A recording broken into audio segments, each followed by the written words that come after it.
Hi friends, स्वागत है हमारे इस वीडियो में। इस वीडियो में हम प्राचीन इतिहास पढ़ेंगे। जो प्राचीन इतिहास का चैप्टर है वैदिक काल। वैदिक काल को दो भागों में बांटा गया है, ऋग वैदिक काल और उत्तर वैदिक काल। जो ऋग वैदिक काल उत्तर वैदिक काल के जितने भी टॉपिक होंगे उन सभी को एक ही वीडियो में हम लोग कवर करेंगे। तो आइए बढ़ते हैं वीडियो में। वैदिक काल। वैदिक काल को दो भागों में बांटा गया है। पहला है ऋग वैदिक काल, जो 1500 से 1000 ईसा पूर्व का समय माना जाता है। जो ऋग वैदिक काल है वो 1500 से 1000 ईसा पूर्व का समय माना जाता है। और जो उत्तर वैदिक काल हमारा है दूसरा भाग, वो 1000 से 600 ईसा पूर्व तक माना जाता है। ऋग वैदिक काल। अब देखेंगे ऋग वैदिक काल। ऋग वैदिक काल को जो 1500 से 1000 ईसा पूर्व तक माना जाता है, इसमें देखेंगे इसकी धार्मिक और सामाजिक अन्य विशेषताओं को भी इसके देख लेंगे। इसकी धार्मिक देखते हैं विशेषता। ऋग वैदिक काल में धर्म मुख्य रूप से वैदिक था। जो धर्म था ऋग वैदिक काल में वो वैदिक धर्म था, जिसमें देवताओं की पूजा की जाती थी। प्रमुख देवता जो थे इंद्र, अग्नि, वरुण और विष्णु थे। जो प्रमुख देवता थे वैदिक काल के वो इंद्र, अग्नि, वरुण और विष्णु थे। यज्ञ और हवन का महत्व था।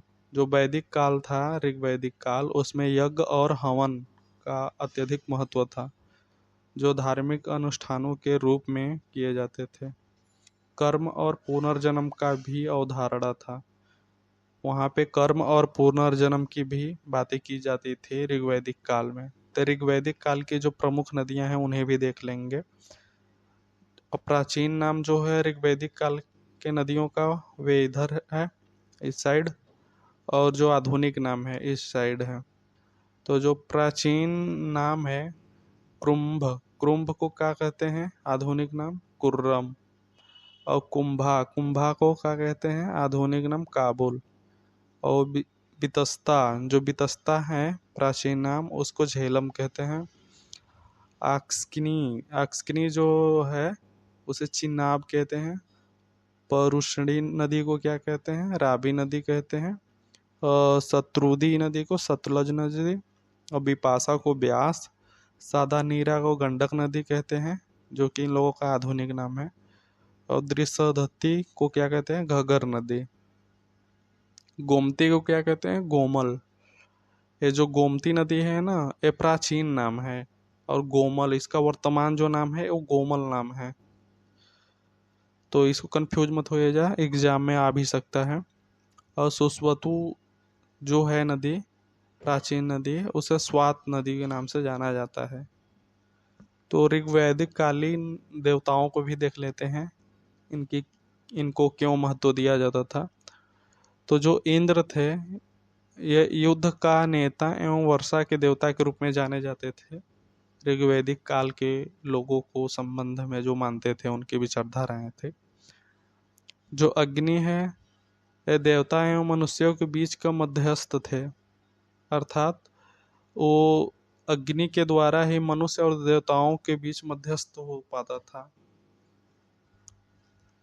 यह वरुण, पृथ्वी सूर्य के निर्माता, समुद्र का देवता, विश्व के नियामक व शासक, सत्य का प्रतीक, ऋतु परिवर्तन और दिन रात का कर्ता। ये कौन है? यह वरुण है, जो दिन रात के करता है, पृथ्वी और सूर्य के निर्माता है। ये वरुण है। और धौ, जो ये हैं ये देवता, ये आकाश के देवता माने जाते हैं, ये सबसे प्राचीन देवता है। सोम, ये सोम वनस्पति देवता है। उषा, प्रगति एवं उत्थान के देवता है।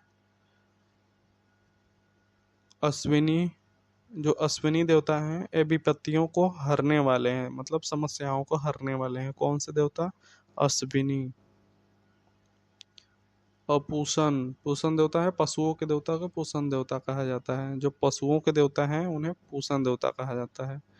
और अगला देखते हैं विष्णु। जो विष्णु है विश्व के संरक्षक एवं पालन करता है। विश्व के संरक्षक एवं पालन करता है। और जो मारुत हैं वो आंधी तूफान का देवता है। तो अगला टॉपिक देखते हैं और देखते हैं ऋग्वैदिक काल का जो समाज था वह कैसा था। ऋग्वैदिक काल का जो समाज था वो 4 वर्णों में विभाजित था। पहला वर्ण था ब्राह्मण वर्ण, दूसरा था क्षत्रिय, तीसरा था वैश्य और चौथा था शूद्र। ब्राह्मण वर्ण को उच्चतम माना जाता था, जो धार्मिक और शैक्षिक कार्यों से जुड़ा था। मतलब जो ब्राह्मण वर्ण थे वह पूजा पाठ करते थे और ज्ञान ज्ञान के मामले में थे वो, जो कि ज्ञान देते थे। और क्षत्रिय वर्ण को राजकीय और सैन्य कार्यों से जोड़ा जाता था। जो क्षत्रिय वर्ण थे वो सैन्य कार्यों को करते थे और राज्य की देखभाल भी करते थे वही लोग। और जो वैश्य वर्ण थे वे व्यापार और वाणिज्य खेती किसानी से जुड़े थे। और जो शूद्र वर्ण थे इसे निम्न माना जाता था, निम्न वर्ण माना जाता था, जो मुख्य रूप से इन सभी के जो तीनों हैं इन सभी का सेवक और श्रमिक जो काम काज थे वो नौकर की तरह करते थे। और देखते हैं ऋग्वैदिक काल की संस्कृति को। ऋग्वैदिक काल में संस्कृति मुख्य रूप से ग्रामीणी थी। जो इन लोगों का संस्कृति थी वो मुख्य रूप से ग्रामीणी थी, जिनमें लोग कृषि और पशुपालन पर निर्भर थे। समाज पितृसत्तात्मक था। इनका जो समाज था वह पितृसत्तात्मक था, जहाँ पुरुषों का वर्चस्व था, मतलब पुरुषों का अधिकार था। लोगों का जीवन सीधा और सरल था। उस समय जो लोग थे वो सीधा और सरल थे, जिसमें वे प्राकृतिक के साथ जुड़े हुए थे। ऋग्वैदिक काल की अन्य विशेषताओं को देख लेंगे यहाँ पे। भारतीयों को लोहे का ज्ञान 8वीं सदी ईसा पूर्व में हुआ, तो ये याद रखिएगा, मोस्ट इम्पोर्टेंट है। तो भारतीयों को लोहे का ज्ञान कब हुआ था? 8वीं सदी ईसा पूर्व में हुआ था। और व्यापार हेतु दूर दूर तक जाने वाले व्यक्ति को क्या कहते थे? पाणिन कहते थे। ये ऋग्वैदिक काल की जो भी जितनी भी सारी विशेषताएं होंगी कवर कर रहे हैं हम लोग, तो पाणिन कहते हैं। सभा एवं समिति राजा को सलाह देने वाली संस्था थी। सभा और समिति क्या थी? राजा को सलाह देने वाली संस्था थी। जो सभा था वो श्रेष्ठ एवं संभ्रांत लोगों की संस्था थी। मतलब ये जो सलाह देने वाला देती थी ये सभा, ये बड़े बड़े लोगों को देते थे। और जो समिति थी ये सामान्य जनता को सलाह देती थी। इसके अध्यक्ष, दोनों के अध्यक्ष को क्या कहा जाता था? सभा और समिति के अध्यक्ष को ईशान कहा जाता था। युद्ध में कबीले का नेतृत्व राजा करता था। जो कबीला था युद्ध में जब युद्ध करना होता था तो राजा ही उसका नेतृत्व करता था। युद्ध के लिए गविष्टि शब्द का प्रयोग किया गया है। युद्ध के लिए कौन सा शब्द प्रयोग किया गया है? गविष्टि शब्द। ऋग्वेद के 10वें मंडल के पुरुषोत्तम में चतुर्वर्णों का उल्लेख मिलता है। चतुर्वर्णों का उल्लेख 10वें मंडल में मिलता है ऋग्वेद के। ठीक है, आगे देखते हैं। जीवन भर अविवाहित रहने वाली महिलाओं को क्या कहा जाता था? आमोज कहा जाता था। जीवन भर अविवाहित रहने वाली महिलाओं को आमूज कहा जाता था। इसको ध्यान रखिएगा। जीविका पार्जन के लिए वेद और वेदांग पढ़ाने वाला अध्यापक क्या कहलाता था? उपाध्याय कहलाता था। ऋग्वैदिक काल के लोग थे वे क्या थे? मुख्य रूप से आर्य ही लोग थे। ऋग्वैदिक काल उत्तर वैदिक काल में जो भी थे लोग वो आर्य ही लोग थे। बस ये चेंज था उनका सामाजिक रहन सहन, यही थोड़ा चेंज था ऋग्वैदिक काल और उत्तर वैदिक काल में। बाकी सब वही लोग थे। ऋग्वेद में गाय को अधन्या कहा जाता है, जिसका अर्थ है न मारने वाला योग्य पशु। तो इसको याद रखिएगा, मोस्ट इम्पोर्टेंट है। गाय को क्या कहा जाता है? अधन्या, जिसको न मारने का अर्थ निकलता है।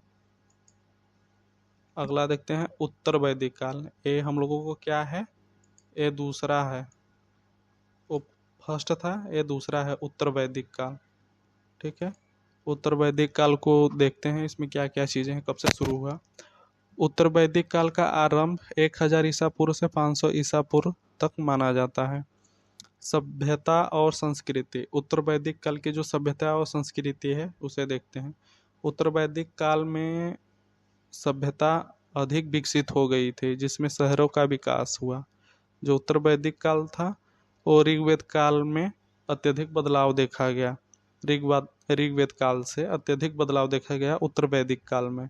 इसमें क्या हुआ उत्तर वैदिक काल में, वो तो पहले ग्रामीणी थी, अब यहाँ पे क्या हुआ, शहरों का निर्माण होने लगा, तो ये चेंजेस आने लगा। संस्कृति में परिवर्तन आया, इनके संस्कृति में परिवर्तन आया। उस समय लोग प्राचीन देवताओं को ही पूजा करते थे, इसमें नए नए देवताओं को भी पूजा की जाने लगी। वैदिक संस्कृति का प्रभाव कम होने लगा। नए धर्म आंदोलन का उदय हुआ। समाज में 4 वर्ण अत्यधिक सख्त हो गए। जो 4 वर्ण थे वे अत्यधिक हो गए, जिसमें वर्णों के बीच अंतर बढ़ गया। अंतर का अर्थ है मतभेद बढ़ गया 4 वर्णों के बीच। ब्राह्मण वर्ण का प्रभाव बढ़ गया और वे धार्मिक और राजनीतिक मामले में प्रमुख हो गए। और क्षत्रिय वर्ण का महत्व कम होने लगा ब्राह्मणों के मुकाबले, और वैश्य वर्ण का उदय हुआ, और वैश्य वर्ण थोड़ा थोड़ा प्रगति करने लगे। ठीक है, आगे देखते हैं। आर्थिक, जो उत्तर वैदिक काल है उसका आर्थिक देखते हैं स्वरूप कैसा है। उत्तर वैदिक काल में आर्थिक विकास हुआ, जिसमें व्यापार और वाणिज्य का विस्तार हुआ। तो ऋग्वेद में क्या करते थे, कृषि पशुपालन ही अधिक करते थे, और उत्तर वैदिक काल में क्या हुआ, व्यापार और वाणिज्य का विकास हुआ। कृषि में नए नए तरीके अपनाए गए, जिससे अत्यधिक उत्पादन बढ़ा। शहरों में व्यापार और उद्योग का विकास हुआ। यह ध्यान रखिएगा, शहरों में क्या हुआ, उद्योग और व्यापार का विकास हुआ। अब देखते हैं उत्तर वैदिक काल का धार्मिक स्वरूप कैसा था। उत्तर वैदिक काल में धार्मिक परिवर्तन आया, जिसमें नए देवताओं की पूजा हुई। वैदिक धर्म का जो प्रभाव था वो कम होने लगा और नए धार्मिक आंदोलनों का उदय हुआ। उपनिषदों का विकास हुआ। अब ये ध्यान रखिएगा, उपनिषदों का विकास कब हुआ था, उत्तर वैदिक काल में हुआ था, ना कि ऋग्वैदिक काल में हुआ था। जो वैदिक धर्म के गहरे अर्थों को समझाने का प्रयास करता है। उपनिषद क्या करता है, जो वैदिक धर्म है उनके गहरे अर्थ को समझाने का प्रयास करता है। ठीक है, आगे देखते हैं उत्तर वैदिक काल की मुख्य विशेषताएं। अब सारी विशेषताओं का हम लोग देखेंगे इसी में। वैदिक श्लोक या मंत्रों का संग्रह क्या कहलाता है, संहिता कहलाता है। जितने भी वैदिक श्लोक मंत्र का संग्रह पुस्तक है, ग्रंथ है, उन्हें क्या कहलाता है, संहिता कहलाता है। तो सबसे पुराना संहिता कौन सा है, ऋग्वैदिक काल। इसमें क्या है, इसमें मंत्रों श्लोकों का ही तो संग्रह है, इसलिए इसे सबसे पुराना संहिता के नाम से जाना जाता है। ठीक है, इसको ध्यान रखिएगा। ऋग्वेद के सूतकों को चुनकर इस संशोधन संग्रह को सामवेद कहा गया है। मतलब ऋग्वेद के सूतकों, मतलब सूतकों का अर्थ है यहाँ पे मंत्रों श्लोकों से, और उनको निकाल कर जो बनाया गया, संशोधन करके उसे सामवेद कहा गया। सामवेद में गाने होने हैं लोगों को मनोरंजन करने के लिए, जो भी है। उत्तर वैदिक काल में 2 और संकलन तैयार किए गए, जिन्हें यजुर्वेद संहिता और अथर्ववेद संहिता के नाम से जाना जाता है। उत्तर वैदिक में उल्लेखित पंचाल साम्राज्य, जो उत्तर वैदिक काल था, उसमें उल्लेखित जो पंचाल साम्राज्य था, जो वर्तमान में बरेली, बदायूं और फर्रुखाबाद जिले में फैला है। इसको ध्यान रखिए, जो पंचाल साम्राज्य था टोटल ये 3 इलाकों में फैला था, बरेली, बदायूं और फर्रुखाबाद जिले में। ये 3 जिले को पंचाल साम्राज्य कहा जाता है प्राचीन समय में।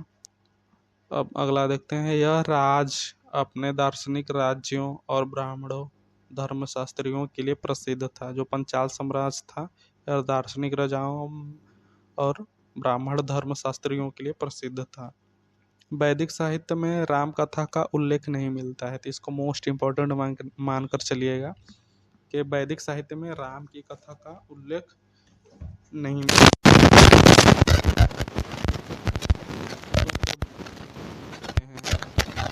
वैदिक लोगों ने अपने विस्तार के दूसरे चरण में सफल हुए, और क्यों सफल हुए अपने दूसरे चरण में, क्योंकि वे लोग लोहे के हथियार और घोड़े का इस्तेमाल करना आरंभ कर दिए थे, इसलिए वो लोग अत्यधिक विकसित होने लगे। घोड़े को पालतू बनाए जाने का सबसे पहला जो साक्ष्य प्राप्त हुआ वे 6 शताब्दी में काला सागर के पास देखा गया। जब सबसे पहले कब देखा गया घोड़ों का? 6 शताब्दी में साक्ष्य प्राप्त हुआ। और कहाँ प्राप्त हुआ? काला सागर के पास में। अगला देखते हैं। भारत में लोहे का इस्तेमाल 4200 साल पहले किया गया था। कब किया गया था? 4200 साल पहले किया गया था भारत में लोहे का इस्तेमाल। कृषि उत्तर वैदिक लोगों के जीवन का मुख्य साधन था। उत्तर वैदिक काल में लोग क्या करते थे? उत्तर वैदिक काल में 6, 8, 12, 24 बैलों से जुताई की जाती थी। कितने बैलों से जुताई की जाती थी उत्तर वैदिक काल में? 6, 8, 12 और 24 बैलों से जुताई की जाती थी, क्योंकि उस समय आधुनिक समय का प्रभाव होने लगा था ऋग्वेद काल से। वैदिक सभ्यता के लोग चावल, गेहूं और मटर को निम्नलिखित नामों से बुलाते थे। चावल को क्या कहते थे? चावल को ब्रीही कहते थे। चावल को ब्रीही कहते थे, तो इसको ध्यान रखिएगा। और चावल का एक और अन्य नाम से भी बुलाते थे, धान्या, धान्या के। और गेहूं को गोधुम, और गेहूं को गोधुम से, और मटर को मांस से। मटर किससे? मांस। ठीक है। इसके अलावा वैदिक सभ्यता के लोग ने अन्य अनाजों और फलों को भी, जौ को यौ बुलाया, और बाजरा को प्रियंगु, तिल को तो तिल ही कहते थे, खजूर को खारजूर कहकर बुलाते थे। ठीक है। जो इन सभी नामों को आप याद रखिएगा, जितने भी इन सभी नाम हैं सभी को आप रखिएगा, मोस्ट इम्पॉर्टेंट है। उत्तर वैदिक काल के लोग 4 प्रकार के बर्तन बनाते थे। कितने प्रकार के? 4 प्रकार के बर्तन बनाते थे। काला, लाल और हल्के लाल रंग का, और भूरे रंग का चित्रित बर्तन। मतलब भूरे रंग का जो था बर्तन वो चित्रित थे, इसलिए 4 प्रकार के बर्तन बनाए जाते थे। तो इसको मोस्ट इम्पोर्टेंट मान लीजिएगा, ये पूछ भी सकता है एग्जाम में। ठीक। लाल बर्तन, लाल मिट्टी के जो बर्तन थे सबसे ज़्यादा लोकप्रिय माने जाते थे। लाल मिट्टी के बर्तन जो थे वो लोकप्रिय थे सबसे अधिक। उत्तर वैदिक ग्रंथ में जोहरी का भी उल्लेख मिलता है। क्या? जोहरी का उल्लेख मिलता है। उत्तर वैदिक ग्रंथ में नगर शब्द का उल्लेख मिलता है। उत्तर वैदिक काल में जो प्रमुख शहर है हस्तिनापुर, कौशाम्बी, जो कि कहाँ है? इलाहाबाद के पास में है। कौन से 2 शहर? हस्तिनापुर और कौशाम्बी। ठीक। उत्तर वैदिक ग्रंथों में राजा के चुनाव के संकेत मिलते हैं, जो कि शारीरिक एवं अन्य विशेषताओं में सर्वश्रेष्ठ व्यक्ति को राजा चुना जाता था। अगला देखते हैं। उत्तर वैदिक काल में भेदभाव अत्यधिक बढ़ा। क्या हुआ? अत्यधिक भेदभाव बढ़ा। वैदिक ग्रंथों में 4 आश्रमों का वर्णन है। कितने? 4 आश्रमों का वर्णन है। ब्रह्मचारी है पहला, तो ब्रह्मचारी है। दूसरा है विद्यार्थी। तीसरा है गृहस्थ। चौथा है वानप्रस्थ या फिर साधु। एक साधु भी है इसमें, तो साधु। ये चारों नामों को याद रख लीजिएगा, ये मोस्ट इम्पोर्टेंट है।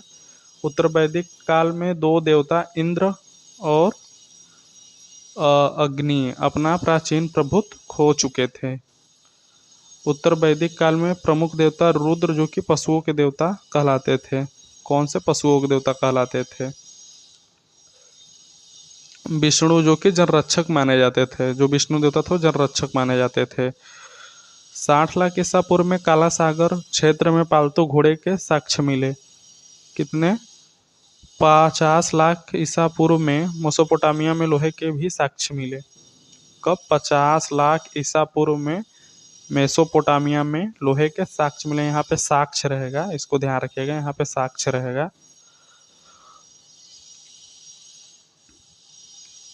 अगला देखते हैं। 30 लाख ईसा पूर्व में अनातोलिया में लोहे के साक्ष्य मिले, साथ ही मिस्र में भी मिले। 1000 ईसा पूर्व पश्चिम उत्तर प्रदेश और बिहार में तांबे के औजारों के साक्ष्य मिले। कब? 1000 ईसा पूर्व में।